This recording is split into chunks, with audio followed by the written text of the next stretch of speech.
Welcome back, YouTube. It is Zach the Ripper back with my first ever Elden Ring build video. Now, you might be asking yourself, Zach, it is 2025. The game's been out for quite some time. Aren't all the builds kind of just already out there on YouTube right now? The short answer actually is no. There are still some builds I haven't seen out there that I want to bring to life and bring to you here on this channel. Secondly, Elden Ring is still attracting brand new players, and with the release on Switch next year and the Tarnished Edition coming out, there's going to be another influx of brand new players, and I would love for them to be able to use some of this stuff in their first and second playthrough and beyond.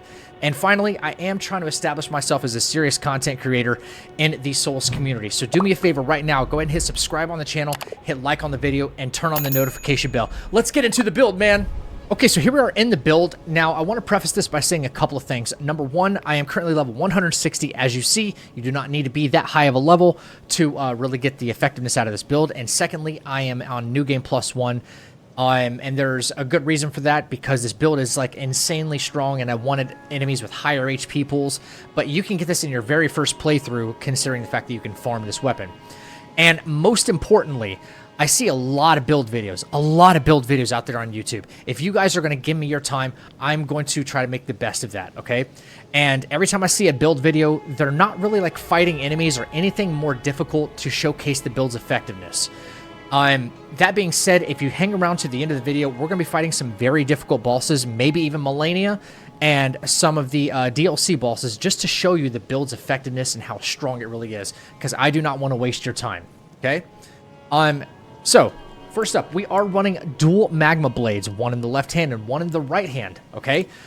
These are farmed from the man serpents in Volcano Manor. There's like a 1% drop rate, and I know that sounds scary, but do me a favor, level up your arcane, grab the silver scarab, and you won't have much trouble finding them whatsoever. I was able to find 2 of them within about 10 minutes, and there's plenty of somber stones around that portion of the game as well. So you shouldn't have much trouble getting them up to level 10 or at least level 9 quite early.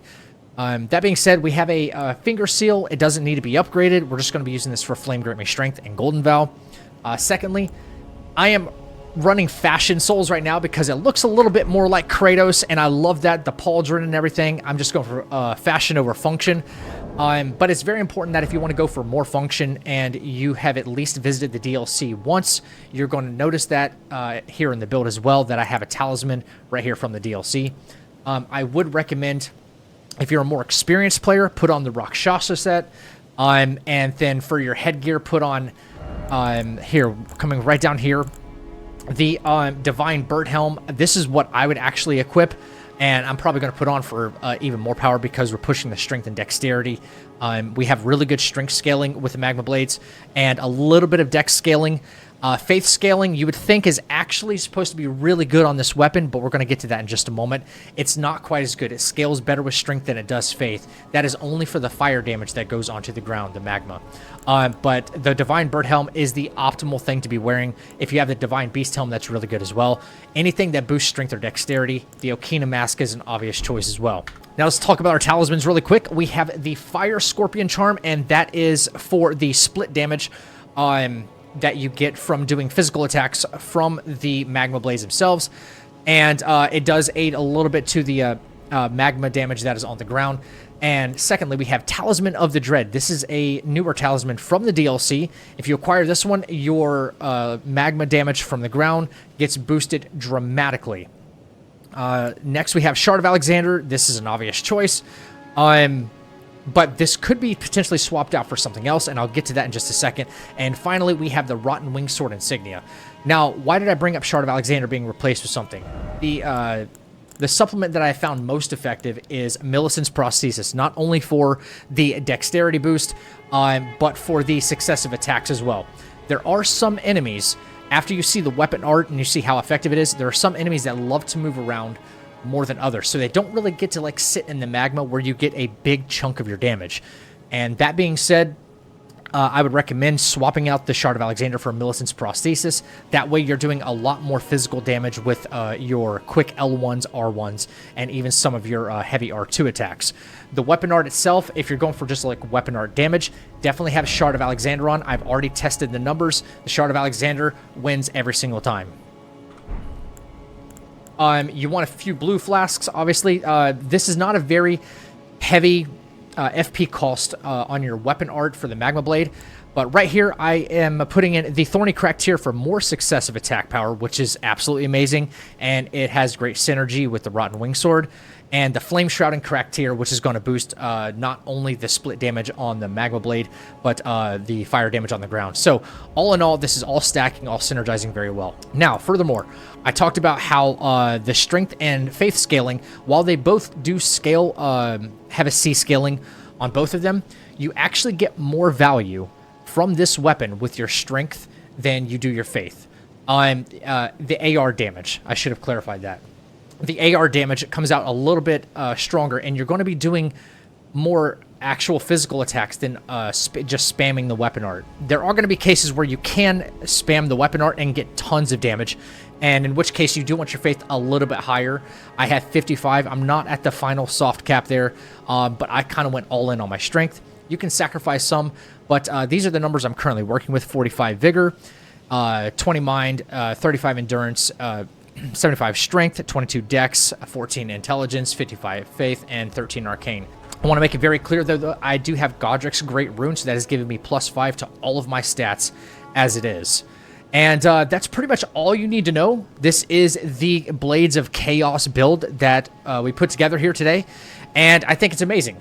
Again, I'm going for fashion over function right now, but if you find yourself, this is very important, if you find yourself in a position where you're tanking too much damage and maybe you're not quite as experienced with some of the fights, do not be afraid to swap out some of these talismans, not talismans, but the Fire Scorpion Charm.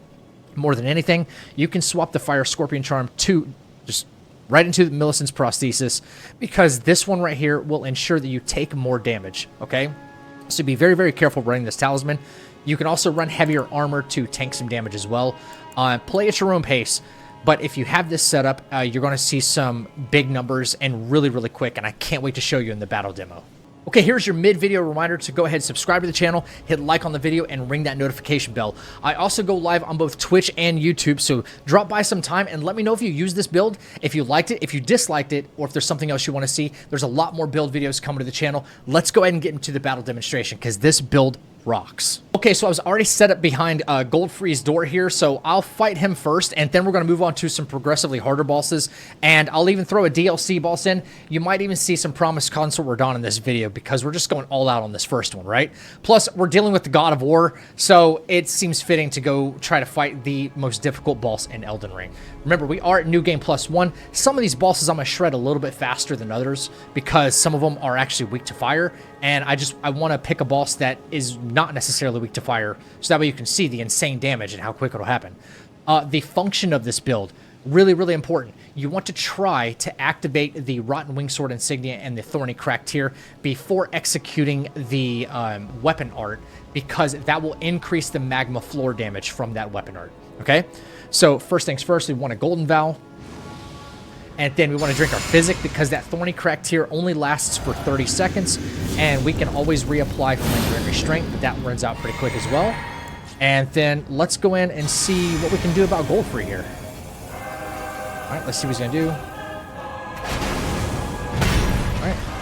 Oh my god, damage.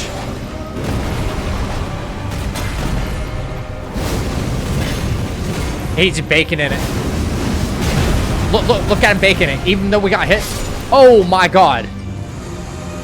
Holy moly. Let's go to the next fight. Okay, I'm set up outside Morgoth's door here for the first time, and he's kind of a skill check for a lot of people. But the thing is you can actually go get one of these weapons, even just one Magma Blade, if you want to use the weapon art before even fighting him. So let's see how well it does to him. He is a little weak to fire, so... as you can see, this is my first interaction with him, this playthrough. And we'll... Alright. Oh my god. Holy... It's Kratos, man. Now, what good would any build video be if we didn't at least go try to fight Malenia, right? So let's do that real quick. She is weak to fire, so this is a perfect build, especially for her, a tough enemy like that. And furthermore, there's kind of a special interaction that happens with her when it comes to the Magma Shower, Ash of War, the weapon art that's on here. You'll see it. There's these like little micro staggers that tend to happen with Malenia that allow you to kind of get out of danger, I want to say, in a way. You see it should be micro staggering there. This is a perfect opportunity to do that. Right after she does something big. Oh my gosh. We already got her into waterfowl, man. And then right after waterfowl, you see how we got that micro stagger out of her? It's just, it's so good.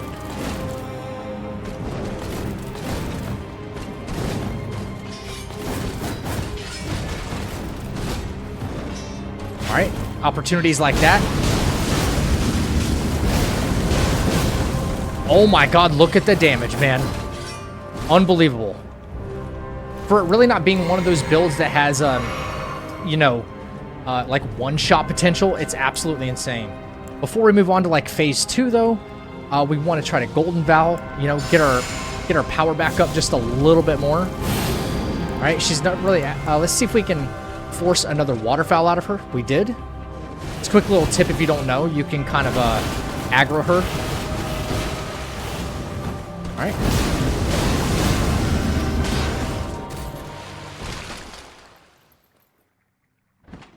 I mean, we quite literally melted her.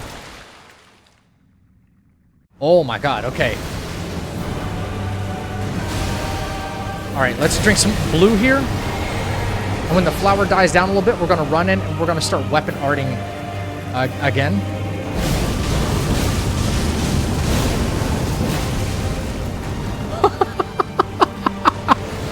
No way. She's giving us another one. No way. Can we do it again? Can we do it again?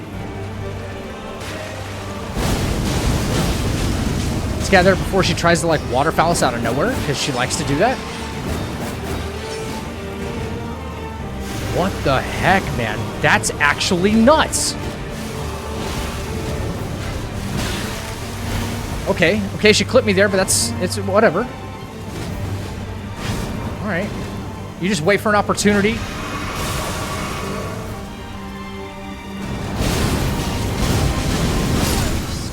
Holy fudge, man. All right, let's see how well this game's God of War stacks up against the real God of War. All right. This Blades of Chaos build should go pretty crazy against Promised Consort Radahn. But I don't know. We're going to find out right now.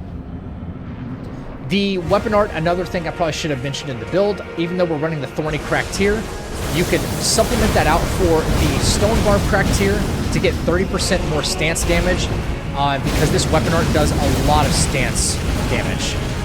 And you can stance break your target more up. What the crap, are we in second phase already? Hello? What? Alright, that was kind of fast.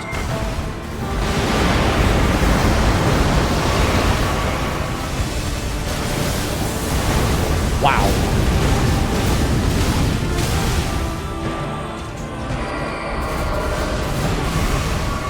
Wow. Okay, not really giving me the best RNG, but that's okay.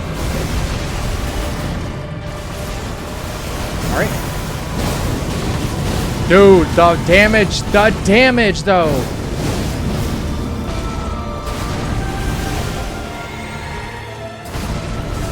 What the frick? This is good RNG right here. Weapon art him right after that. Holy mother of God. He's almost dead. He's almost dead. One more and it's GG's. Holy crap! Guys, if you liked the video and you enjoyed this build, hit subscribe on the channel now, hit like on the video, and turn on that notification bell. If there's another build you haven't seen somewhere and you want to see it featured here on this channel, please let me know down in the comments. And furthermore, if you want your character to look like Kratos, we will be leaving a link in the description so that way you can have your character look just like this. Until next time, guys, stay happy, stay healthy, and stay deadly. I'll catch you in the next video.